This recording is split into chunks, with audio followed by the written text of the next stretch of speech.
All right, we are back with a very special episode. We only do these quarterly. This is the quarterly Crowbar Award celebration episode for the Blue Crowbar winner, which is an applause. We'll have Aiden put in a round of applause sound effects for this. Actually, we might go video on. Is everybody cool with video if we post this to YouTube? Everybody looks good in my eyes. Post it. Post. I guess. Awesome. I guess so. Thanks, Joe. Good looking group here. And we're here to celebrate Phil Serzo, who is our winner for this quarter. Gerry Graf is the guest judge. Gerry Graf, you're the co-founder and CCO of SlapGlobal. Business Insider named you the most creative man in advertising. Not bad. Not bad. What's your next achievement you wanna hit? My next achievement, I've got an anniversary coming up. It would be nice to be still married. That would be good. Is that harder to achieve than being the most creative man in advertising? Those kind of accolades, I don't know. I don't know how you get those. It's just a popularity contest, and I must have done some piece of work at the time, and people have just chucked my name out, and trying to identify people who will someday vote for these things and being nice to them. That works too. Staying married is a lot trickier. But gotcha. Well, we're here to talk about Phil's work, the winning campaign Best in Show. High level, we do the Crowbar Awards. It's for people that are trying to break into advertising full time, 3 years or less agency experience. And Phil, we'll let you talk about your background. We had to do a little check-in, I know, but you are in that demographic. You do not have a full-time agency job of 3 years or less. Is that correct? That's correct. Okay. Just want to make sure we're still qualified here. I know it's on the record now. It's on the record. On the record. And it's a new creative challenge, new creative brief, new guest judge. The guest judge looks through all the submissions and picks and ranks out the top 4. Blue being best in show, gold, silver, bronze. So you will get a Blue Crowbar mailed to you, Phil, that Cooper should have. Did you get that? I got him. I got him. Good. Yeah. I'm going to hang in my apartment in New York. There's a ton of room on the walls. You should break into an agency with it physically. Yeah. If people are in office still, I get it now. Yeah. It's good. It's a good right. metaphor. I like it. Is it like a real crowbar? Yeah. Yeah. All right. Yeah. That's cool. They're heavy. Yeah. So now I'll hand it over to Cooper and Gerry. Cooper, you want to tell us about the brief and how the process worked with Gerry this time around? I forget, it was a couple months ago, but what was the brand? What were we asking people to solve here? Yeah. So for our first quarter's brief this year, we chose to go with Athletic Brewing, which is a super interesting brand. If you haven't heard of it, they're making beer that actually tastes like beer and is good, but doesn't have any alcohol in it. And for as long as I knew what advertising was, when I first learned about it in school, it was on a low ABV gin product. I won't name the product, but it was pretty terrible. Didn't taste like gin. Didn't seem anything like it. But that wasn't what really threw me off. What threw me off was that there is this movement of people in the world that's getting larger and larger and larger with each year, who are changing their relationship with alcohol and looking for ways to incorporate it in more meaningful ways, using products like Athletic Brewing to still have the opportunity to go out or be themselves without having a drink if they don't want it. And the concept of it not being about, abstinence or kicking booze out of your life, but just being more mindful about it and finding new ways to bring, half sobriety into your life in different ways or what works best for you, I always thought was super interesting. So we built the brief. and we chatted with Gerry about it, and he got his flavor in there to make it super interesting. To give us what I think is our best showing of work from students and those who are 3 years or less in an agency. That made it super exciting, and from there, I'll kick it over to you, Phil, to talk a little bit about what you came up with, and then we'll let Gerry tear it apart. Jared, did you like the We're here too, right? brief? Was the brief something you would have worked on or wanted to have worked on? Yeah, I like the brief, and I always work with my planners and my strategists on the brief. Not that I'm as good at strategy as a lot of the talented people I've worked with, and as good as Cooper, but I like a creative input into a brief, where you can craft it where, if it's presented the right way, if you get to the right area, a creative person's mind starts buzzing. You might not have ideas yet, but you're like, oh, I want to jump in there. And I've worked at places that just has the best strategy ever. It could be Silverstein, Chiat, and a brief for a creative person. I always look at it as it's an arrow that points in a direction where there's probably an idea. It's never like an X marks the spot, do this. It's never that, It's just like it's telling your mind, go look over there. And that's where Cooper ended up. So it was really good. Love it. And Phil, you are the winner here. Tell us about how you found this and what you thought of the brief. Did you jump into it right away? Did you love it? Walk us through your process here. Well, I'll tell you how I found it. I've taken one advertising class, a night class at SVA, with a guy named Neil Rolfin. That's how you say his name. I know Neil. Oh, you do? Yeah, Oh. I think. Yeah, he was the teacher, and he posted. We obviously connected on LinkedIn after, and he posted this, and I was like, oh, hell yeah. Like this was, I like really, I mean, obviously like beer advertising is very famous in the United States and anywhere really. And I was like, I mean, not getting too deep into it, but I was really like, I needed to like go all in, and I really wanted to do a campaign for my portfolio that was like really like a really big idea. And I was like, I think I put a lot into this. I can do it for this. So that's kind of how I found it. Yeah. And you're alone. You're the only one that did this. Yeah. You can have groups of 3 total. Yeah. At the most, and you're a solo winner here. Yeah. So, well, I mean, I don't know, like most people, I would say the one advantage of going to ad school maybe is that you're going to find people that are very serious about doing advertising. And if you're not in ad school, it's actually pretty hard to find people that are like really want to put in like the work, because most people have jobs, and like it's hard to find people that are serious about because you have to put in a lot of work. And it's just hard to find people. And I just didn't, for this, I was like, I just need to do this myself. I didn't go to ad school.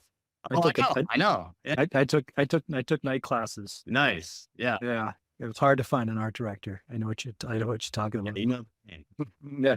And for this, I was like, basically the experiences that I had, and I'm just like, this is my experience, but like, I just have worked with people on other stuff, and like, I have to wait for them. And I don't know. I was just like, nah, this was just like, I was going all in. So I just needed to do it by myself. So what's your anticipated route to break into? What role do you want? I'm going to be a copywriter for sure. But like the craft is good on this. I mean, in my eyes. I mean, it's like, pretty good. That's the job. Yeah. I think, I'm an editor. So like, I know how to use, I've been an editor prior to this, and I know how to use like Adobe products. So that's enough. It was presentable. It was presentable. Yeah. But yeah, so when I saw the brief, I loved it. I drink athletic sometimes. I mean, I also drink beer, but I drink athletic sometimes. And so it was just like a perfect kind of like, I was like, this is the one, I just needed to go all in. So. Got it. So your process then after that, you see the brief, you love it. Then how'd you tackle it? What was going in your mind? You wanted to do this solo. What were the next steps for your campaign that you created? And then what was the campaign? Yeah. Well, so my process was basically from like mid-April till middle of May. I would say every night I just started writing stuff. And I guess like background, I've been like kind of like training myself for like the past year. And I kind of felt like I was finally getting to a point where I could do something good. And so I have like the methods and stuff that I've come up with by myself with some mentors that I've reached out to in the industry that have helped me come up with stuff like just like techniques and stuff, I guess you could call them. Yeah, I mean, the campaign I landed on is this line. It's all summed up in this line, the beer that saved beer. And the way I got there was the two things that I really focused on with the brief was the desired behavior, which I think was something along, change the perception of athletic for being only for people, not for being for only people practicing sobriety to people unlocking a newer version of themselves. And I felt like that's the thing. I feel like with this, I was like, I needed to hone in. And that was like the thing. I was like, this is not just the beer for sober people. And so I think from there, that was like, when I was like searching and doing research, that's what I was like, the idea that I come up with has to focus on that. And the beer that saves beer was like the idea of like, I want this beer to be cool for people still that drink beer, you know? So that's kind of that's what I was really focusing on, I guess. Got it. Did you test it with friends? Did you, Yeah. you get some of that research done? No, yeah, for sure. I obviously hang out with people that drink beer, and it's funny. I think like when you come up with a good campaign line and you start saying it to people, it's kind of like trying to tell a story to people where like, they're like, oh, and you can just see it in their face when it kind of like makes sense to them. And they don't even have to be in advertising really. Like you can tell if people connect with it on an emotional level. And when I came up with that line, like the beer that saved beer, it made me laugh a little bit. And it was also like, I think at least at the point that I'm at in my training, like when you come up with an idea, it's like, oh, it's just like so many other ideas start coming from that, you know? And I was like, the beer that saved beer. What ended up happening is that like a bunch of the lines that are even in my deck that I wrote were from other campaigns, but I was just like, oh, I can fit this in the beer that saved beer, you know? And it was just a big idea. I felt like that I could fit so many things into, and that people were like, oh, that's funny. That makes sense. The beer that saved. So we will have, by the time this is launched, the final deck will be on our website so people can look at it live. But high level, you started off with a stunt. Do you want to talk about the stunt and then some of the out of home, just kind of high level, those touch points? You don't have to read every headline, maybe a couple of your favorite ones, and then the final stunt as well. Well, I was nervous when I submitted, to be honest, because I was like, you know, I don't know, I kind of guess went off brief a little bit because you guys said do traditional and digital, but I don't know. I was like, I don't know what that really means. I don't know. I was like, you could make my first stunt. So my first stunt was basically to make a non-alcoholic beer country album, and Luke Bryan would be the guy who writes it. And like, I don't know, I just like that. I mean, it took a while to get to that. Like at first I was like, I want to do something with a country star because beer's big in country. And I was just trying, like, the big thing for me for that idea was like, the idea had to be good enough that it doesn't matter if Luke Bryan's doing it. You know, it's like a non-alcoholic beer country album is the idea. And that was like, I was like, yes. And then let's go from there. And so that was kind of the idea of like how we would launch the campaign. But what was I going to say? And then it got into out of home. Oh yeah. And then, yeah, I mean, so for me, like when I come up with how I write these campaigns, like most of the things that I come up with are based on just like writing lines. Like my last stunt, which I could say, came from just writing a headline. I was like, just like you, cause you're just like trying to come up with insights and like writing lines, and like the good ideas kind of come from those. But my favorite line out of all of these, cause I feel like I don't know, like I wrote a ton, and some of these I just picked the ones that I thought were hitting different points, but non-alcoholic beer for people you'd want to have a beer with. Like, I don't know. I just was like, it's just a good, simple line. I really liked it. I really tried to hammer home. Where is it? Where is it? The liquid courage line. Where is it? Oh, sometimes liquid courage has nothing to do with the liquid. I was trying to that I was trying to write more like that, you know, but where I was more talking to like the people that are just like cool when they're sober, you know, but you could still beer. But those were my two favorite. I really like the Abraham Lincoln one because it's true. Abraham Lincoln only drank at White House functions so that people didn't think he was boring. We're sorry, Abe, the beer that saved beer. And then I decided to end the campaign so that the campaign starts with making a non-alcoholic beer country album. And then it's like, you know, a bunch of out-of-home lines. And then it's the last stunt is that Athletic Brew covers legal fees of streakers whose blood alcohol content level is below the legal limit. Which I don't know. That's just like, I love that.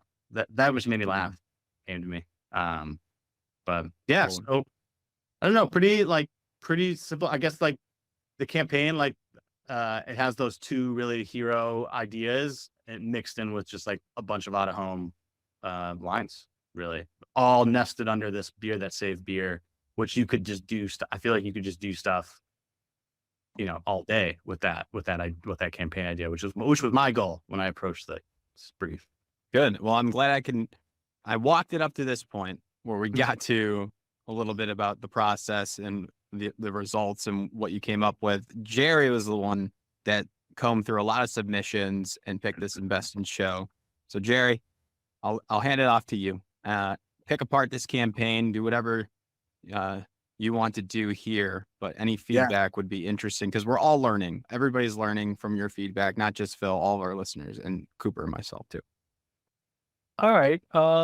Just before I get to the campaign, I would just say that I had to figure out how to judge these submissions, because if you think of people coming in to show their creative director, no one ever comes in with the idea.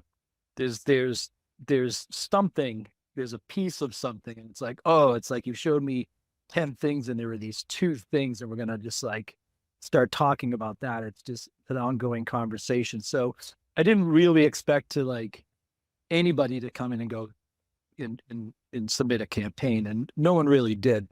But what I was looking for was the jump from strategy to creative execution first.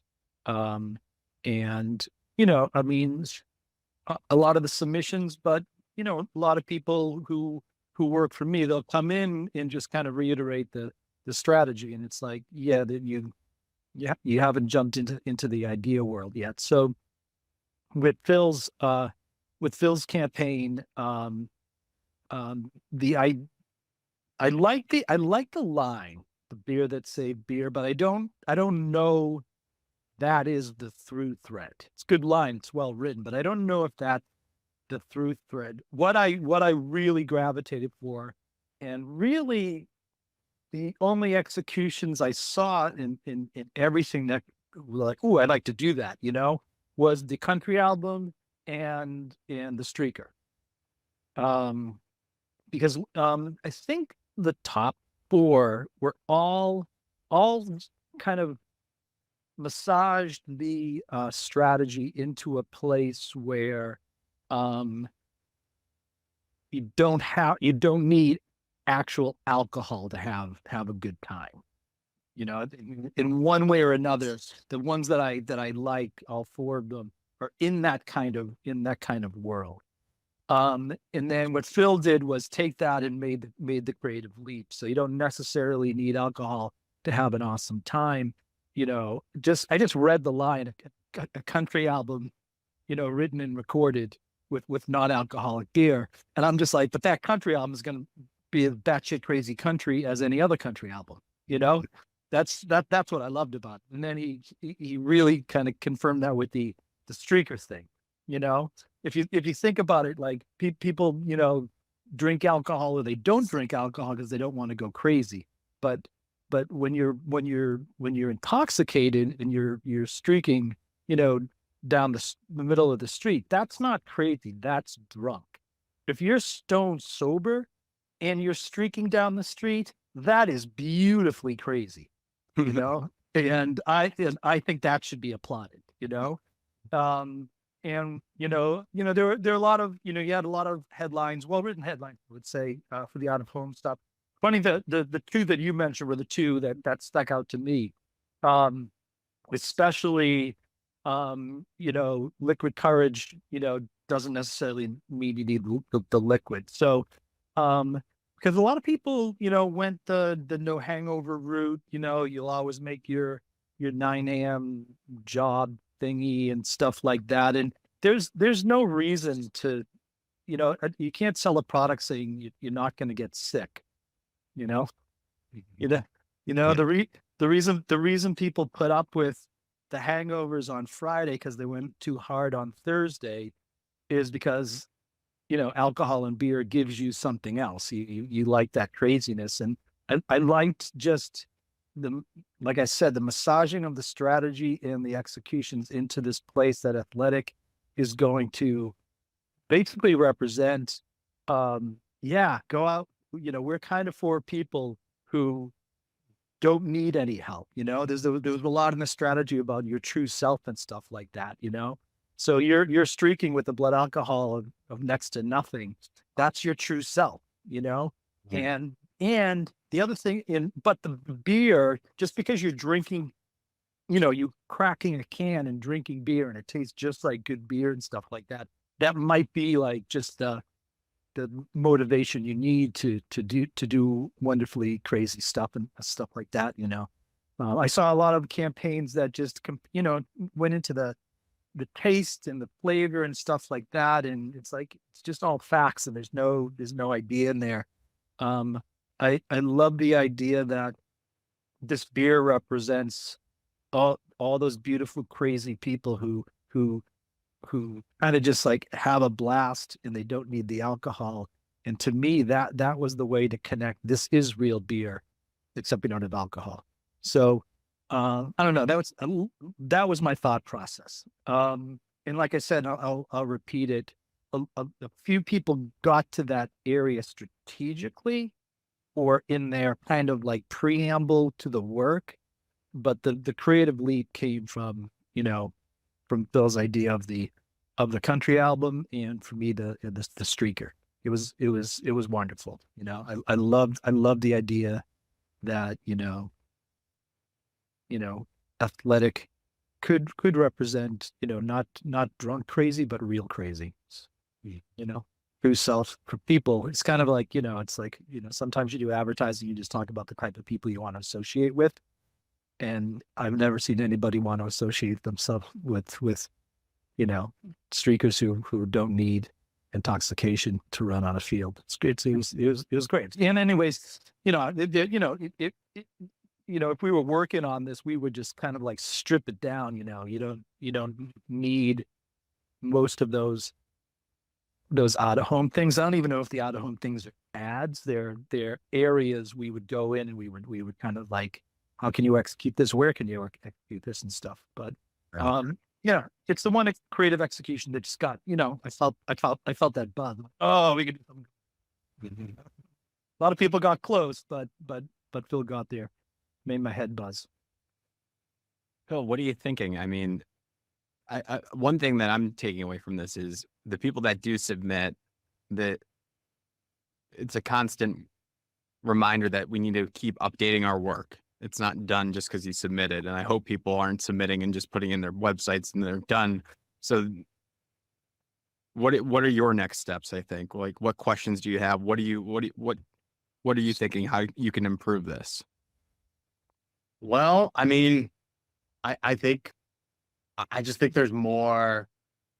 I think that there's just like more idea. I mean, there was like tons of ideas that I had, like about beer league, and there was ideas about like how you get a little more drunk at like the airport, supposedly, at altitude. Like, I mean, there was tons of other execution ideas, and it's good to hear like that.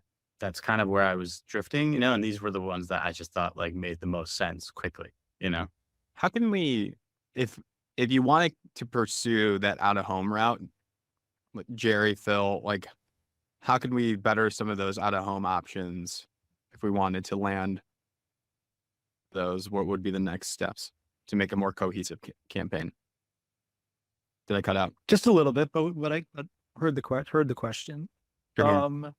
I would you could make the streaker, add a visual element of it, add the streaker in there, and somehow communicate that he has a blood alcohol of 0.00000001. He's not drunk. He's just nuts. Athletic. And there's a lot of stuff there, visually that you can have fun with. Yeah. Yeah, it's interesting to hear. Like sometimes I hear people say like sometimes the idea is like in the strategy, but I find it is pretty hard to go from like that leap from strategy to idea is actually it's such like a tricky little. The idea is not in the strategy. The strategy leads you to the idea. So keep that in mind. It usually should. Yeah. If the idea is in the strategy, it means it creative didn't break the strategy or the strategist went too far. They made the space to play in too small. Exactly. So, yeah, remember, I mean, Gino, I asked you at the beginning of this, I'm like, can I creative direct this? Can I send people comments and stuff? And you're like, no, it's best. And you were right, to just see what comes in, so many of my favorite ideas, the ones I'm most known for throughout all the years, I'm just thinking of so many times, especially with junior people. They'll come in and just show or cover my walls with, 20, a campaign idea with 20 kind of like executions and stuff like that. And just looking at it, and there's a paragraph on one page, and going, this is your idea. That's the idea. All right. So throw all that away, and that's the idea right there, and there were a number of executions. I think they made the top 4, but there were some other ones where some people did have it, but Phil, like I've said a couple of times, made a jump into creative executions where I'm like, yeah, we can do that. And from my mind, again, it was the country album and the stunt that really did that, and the Liquid Courage line. That would be the area that I would be pressing on. Which isn't. That's why I said that it's a well-written line, the beer that saved beer, but that's not necessarily where the excitement part in your executions came from. Right. Do you think it's important, I guess, when you're building, I don't know, I guess it doesn't, when you have to have, like, it doesn't matter to have that that thread. Do you see that thread though still? The thread that holds it all together of the beer that saved beer? Like how important is that in a portfolio where you see like, oh, there's the setup, like there's the line, and then here's how he just like blows it out kind of. Yeah. I mean, a lot of ideas just have a natural thread. Right. I look at taglines, as kind of like a period at the end of the statement. It finishes the thought. It's not the thought. Right. My favorite tagline I've ever written was for Red Stripe Beer. It was "Hooray Beer," and the whole campaign was these guys down in Jamaica. They knew they were making crappy beer, but they were just happy that they made beer. And then so we just ended it, "Hooray Beer." So like I said, the tagline can be the thread, or the idea can just be the thread. Yeah. And I think I think I saw a slightly different idea in your executions, or a different way to phrase it, put it that way, So this campaign really won based on, the jump into creative executions that got me excited. But not necessarily the country album and the streaker aren't necessarily the beer that saved beer. Right. It's not completely off. Very sure. Yeah, definitely. I thought it was timely with the streaker because you do have the Euro championships happening for soccer, and there's a streaker like every other game. And when I was reading through it, I was like, oh, I wonder how drunk or not drunk that guy was. Yeah. Yeah. In the work. Yeah. Yeah. It's funny how, like I said, those ideas came just from writing lines, it wasn't like sitting there. They just kind of came and Yeah. I think I write a line about a streaker first. I have to look. Yeah. I mean, that's how I do it. Especially when I started, I would just fill notebooks with lines or headlines or even just sentences or, what if it's, how cool is how crazy or how cool is a streaker who doesn't need alcohol? And then I'm like, oh, what else don't need, what else can you do that is just as cool, but don't need alcohol, Right. You know? Right. Some badass country album, Yeah. Has your process changed since then, Gerry? You're still filling up notebooks?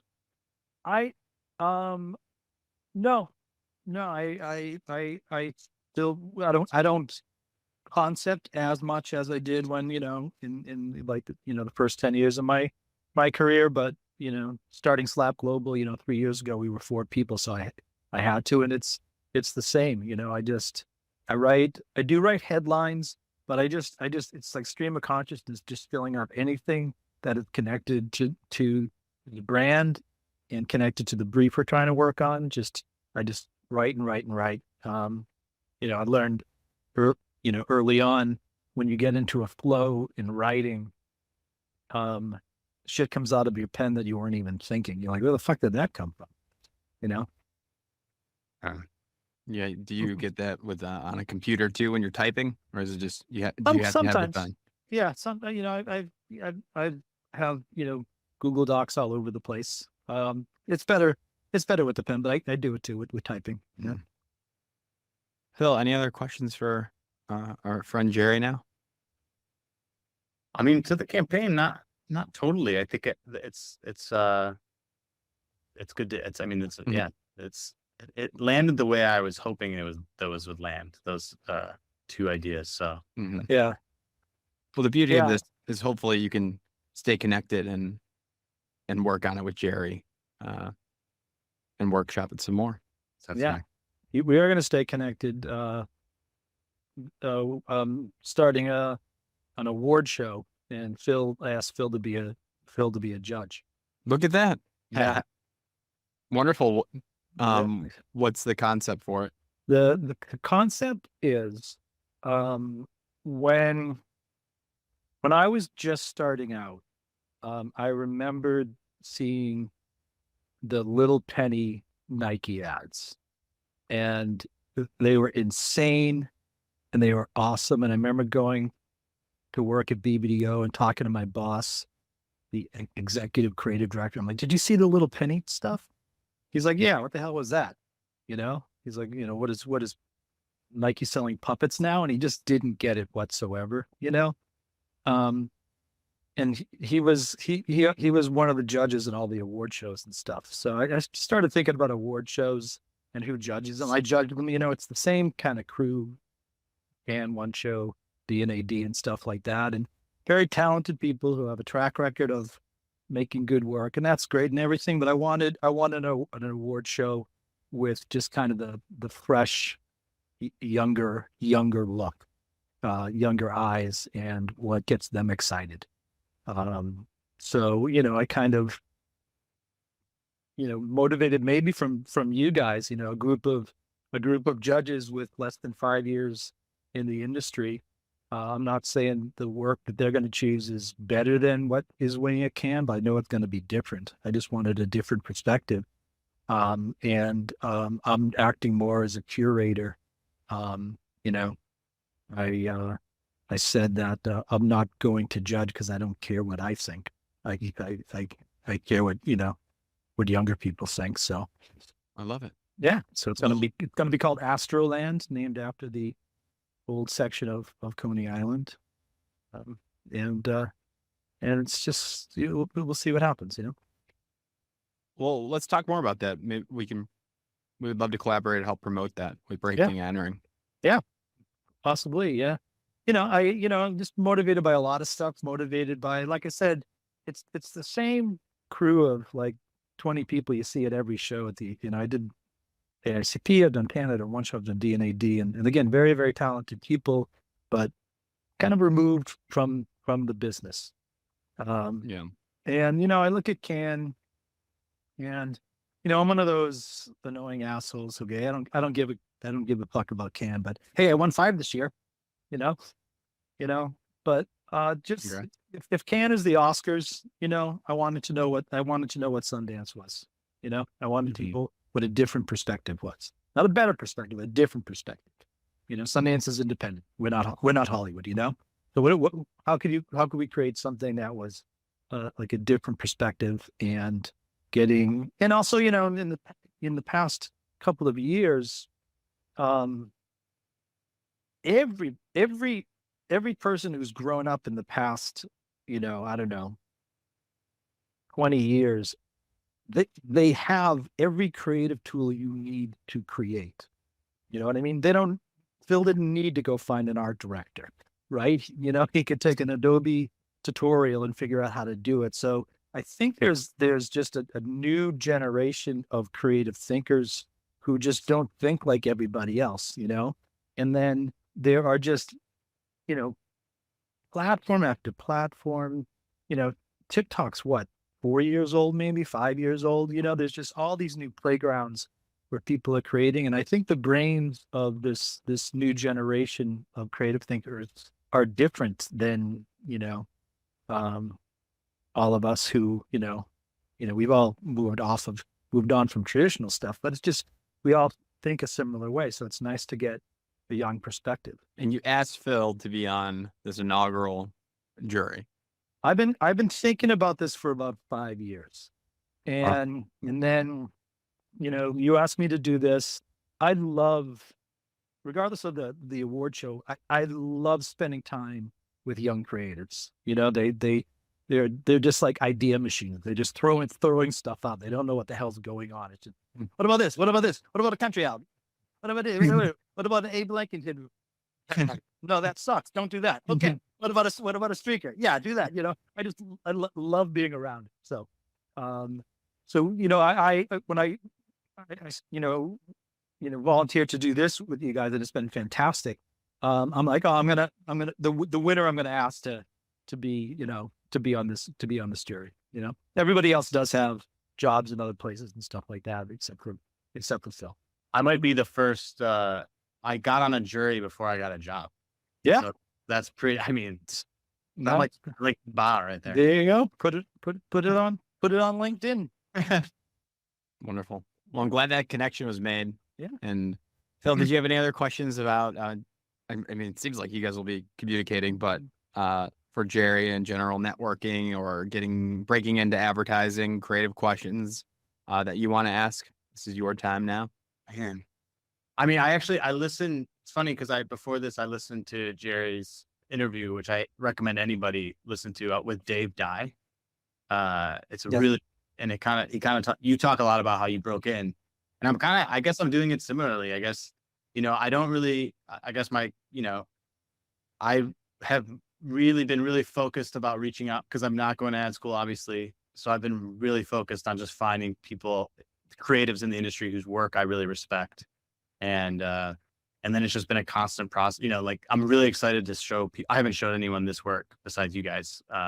So I'll definitely be sending this work out on my portfolio. But that's that's like all I do is just like reach out to people whose work I like, try to do work, just keep doing work, I don't know. Yeah. So, just needs a little more craft, tighten it up. I think basically like where you ended up that I liked was the kick-ass version of Here's to the Crazy Ones. Yeah. Instead of Martha Graham, it's the streaker. I never really. Yeah. Funny way to think about it. I'll have to maybe look at that. I love it. But yeah.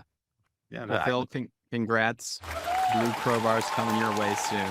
I'm pumped. Thank you for submitting the great work. Gerry, thank you for judging this quarter. Cooper, thank you for writing the brief and managing this and being our Crowbar lead here. Great work to all of us, and congrats again to Phil. Yeah, guys. Thank you guys. You guys, for anybody, looking out there, this is a really good one. I've looked at other like competitions, and you guys have it's very clear. Like, it's a good briefs. It's great. Thank you. Yeah. Thank you. Do you think the 3 months is a good amount of time? Yeah, I I've mean, seen, I've seen like 1 month programs, 1 week ones, I mean, it's year long ones. It's like a curse almost, because like it's almost so long, you know. Like, I'm never gonna get a month and a half probably when I get a job to work on, you know, an idea. But I don't know. It's good. Yeah, it's if you guys, I don't know. Yeah, 3 months, sure. Hopefully you use that full 3 months to come up, because I tell you, I use that full 3 months. So It's good to hear. That's a good reminder. 3 months was good. Maybe 2, but 3 was good. You know, Yeah. like that. So I just want to say, Cooper, thanks for the great strategy. Yeah. Gino, thank you very much for asking me to do this. I had a wonderful time. And Phil, congratulations, and we'll be talking soon about Astroland. Yeah, definitely. And I'm excited to see the other people too. That'll be fun to see the other place. All the other candidates. Yep. Yeah. Wonderful. All right. Thanks All all. Take care. All right. Thanks, guys. Thank you.